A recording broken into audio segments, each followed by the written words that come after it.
రోజుల్లో ప్రపంచ సమాజం పట్ల ఓ బిడ్డగా బాధితుల బాధలు మోసే పల్లకి అయ్యాడు. సమస్యల సిలువను మోసే బలవంతుడయ్యాడు.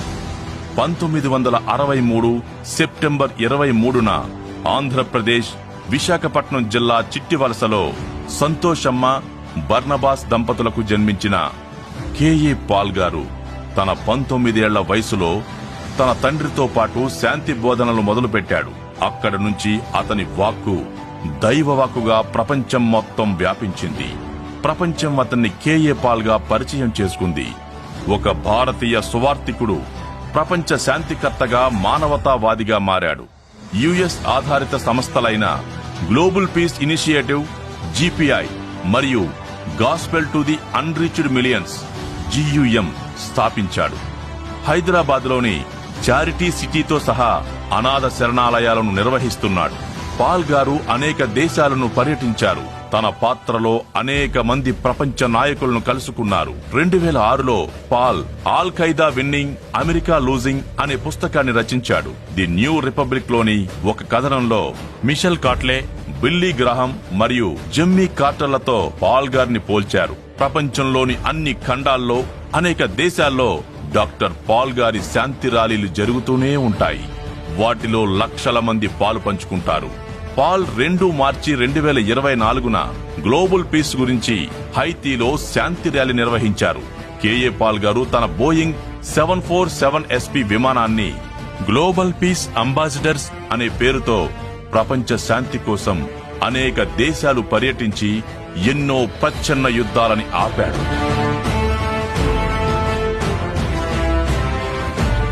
ఇక తన మాతృభూమి అయిన మన దేశానికి ఐటీ రంగానికి మార్గదర్శకం చేసింది కూడా మన పాల్ గారే.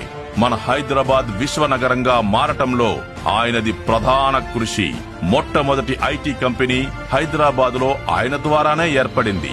అప్పటి ముఖ్యమంత్రి చంద్రబాబు నాయుడు హయాంలో హైదరాబాద్ నగరాన్ని అన్ని రకాలుగా అభివృద్ధికి ఆయన చేసిన సేవ, మేలు మన జాతి ఎప్పటికీ మరువలేనిది, మరిచిపోకూడనిది. అప్పటి అమెరికన్ అధ్యక్షుడు బిల్ క్లింటన్ కూడా కెఏ పాల్ గారి సూచనల మేరకే మన దేశాన్ని, మన నగరాన్ని సందర్శించారు. ప్రపంచ దేశాలు సునామీతో ఉనికిపోయినప్పుడు ఆయన చేసిన ప్రార్థనలు, ఆయన చేసిన సేవలు ఎప్పటికీ గుర్తుండిపోతాయి. 2019, 2020లో ప్రపంచం మొత్తాన్ని కరోనా కబళించివేస్తున్న సమయంలో తన సేవా సంస్థల నుంచి ఎన్నో సేవలు అందించాడు. తన సేవా సంస్థలకు ఉన్న 1200 ఎకరాల భూమిని కరోనా బాధితుల సేవకు అందించాడు. కరోనా కాలంలో రోడ్డున పడ్డ ఎందరో బాధితులకు, అనాథలైన వారికి ఆశ్రయం కల్పించాడు. తన సేవా సంస్థ ద్వారా తెలంగాణ రాష్ట్రంలో, ఆంధ్రప్రదేశ్లో వితంతువులకు, అనాథ బాలలకు, వృద్ధులకు సేవ అందిస్తున్నాడు. మన దేశంలో రాజకీయ నాయకులంతా మన దేశంలోని సొమ్ముని దోచుకుని విదేశాల్లో దాచుకుంటే పాల్ గారు మాత్రం లక్షల కోట్ల రూపాయలు విదేశాల నుండి మన దేశానికి తెచ్చి పేదల అభివృద్ధికి ఉచితంగా ఖర్చు పెట్టారు. ఇలా ఎన్నెన్నో సేవలు అందిస్తూ బాధిత ప్రపంచాన్ని అక్కున చేర్చుకున్న మహనీయుడు మన కెఏ పాల్ గారు. తన సొంత దేశ అభివృద్ధి కోసం, ప్రజాక్షేమం కోసం, ప్రజల్ని అభివృద్ధి వైపు మళ్లించడం కోసం, దేశ భవిష్యత్తు కోసం ప్రజాశాంతి పార్టీని 2008లో స్థాపించారు. కాలం ప్రపంచానికి చేసుకున్న రుణాన్ని తీర్చుకోవడానికేమో అన్నట్టు ఆయన్ని మన మధ్యకు తీసుకువచ్చింది కాలం. భూమి చరిత్రలో ఎన్నో ఘట్టాలు ఆవిష్కరించబడ్డాయి. ప్రతి ఘట్టంలోనూ రక్తం ఉంది. కానీ భగవంతుడు సంధించిన శాంతి సందేశం మన పాల్ గారు. ఎన్ని మాటలు చెప్పుకున్నా మాటలకి, పదాలకి, అక్షరాలకి అందని వ్యక్తిత్వం ఆయనది. అతను ప్రపంచానికి చేసిన సేవలకు కళ్ళు మూసుకుని చేతులు జోడించి కన్నీళ్లతో కృతజ్ఞత చెప్పుకోవడం తప్ప ఏం చేయగలం? కెఏ పాల్ ఎన్నటికీ నిలిచిపోయే ఓ సత్యం. గుర్తించడం వల్ల సత్యం విలువ పెరగదు, గుర్తించకపోవడం వల్ల తరగదు. అది ఎప్పటికీ విశ్వంలా నిలిచే ఉంటుంది. కెఏ పాల్ విశ్వనగరపు వీధుల్లో శిఖరపు అంచులపై ఎగిరే ఓ శాంతి పతాకం. కెఏ పాల్ రక్తంలో కొట్టుకుపోతున్న ఈ ప్రపంచానికి ఓ శాంతి సందేశం.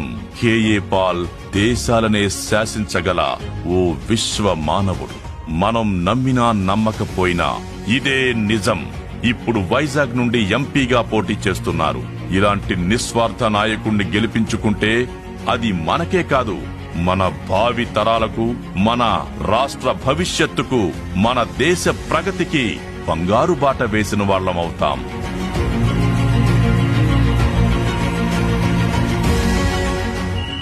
నిరుద్యోగులందరికీ ఉద్యోగం, రైతులకు రుణమాఫీ, ఆటో డ్రైవర్స్ కి 1,00,000 రూపాయలు. మా మేనిఫెస్టో చదివితే నా 10 గ్యారెంటీ. వాళ్ళందరూ స్టీల్ ప్లాంట్ 33,000 ఎకరాల్ని అమ్మేశారు. 18,000 ఎకరాలు ఉన్నాయి. నేను స్టీల్ ప్లాంట్ అమ్మకాన్ని ఆపి 8,000 కోట్లు దానం అఫీషియల్ గా కోర్టుకి ఇచ్చా. ఇదిగోండి అకౌంట్ ఇవ్వండి, ట్రాన్స్ఫర్ చేస్తానని కోర్టు ఒప్పుకున్నా. అది తేడా. కాంగ్రెస్, టీడీపీ, వైసీపీ, బీజేపీ 4 భూములు అమ్మారా లేదా ఇప్పుడు వరకును? నేను అమ్మలేదు సరికదా, ఆపి 8,000 కోట్లు దానం ఇస్తున్నాను. ఎవరికి? స్టీల్ ప్లాంట్ ఎంప్లాయీస్ కి, నిర్వాసితులకి. ఎందుకు? ఈ స్టీల్ ప్లాంట్ ద్వారా 10 లక్షల ఉద్యోగాలు నేను 10,000 ఎకరాలు, 15,000 ఎకరాల్లో కంపెనీలు హైదరాబాద్, బెంగళూరు ఎలా తెచ్చానో తెస్తాను. నేను ఇక్కడ పుట్టి పెరిగాను. జగన్మోహన్ రెడ్డి ఎప్పుడు వస్తారు ఇక్కడికి? చంద్రబాబు నాయుడు ఎప్పుడు వస్తారు ఇక్కడికి? ఎలక్షన్ ముందు. ఆ తర్వాత కనబడతారా? నేను ఎంత సేవలు చేశాను. గాజువాకలో నన్ను తెలియని వాళ్ళు ఎవరు? బొత్స ఝాన్సీని తెలిసిన వాళ్ళు ఎవరు? అందుకే గాజువాక ప్రజలు 2 ఓట్లు వేయాలి. ఎమ్మెల్యేగా కొండకే, ఎంపీగా కొండకే. విశాఖపట్నం వారందరూ ఒకే ఓటు, కొండకే మీ ఓటు.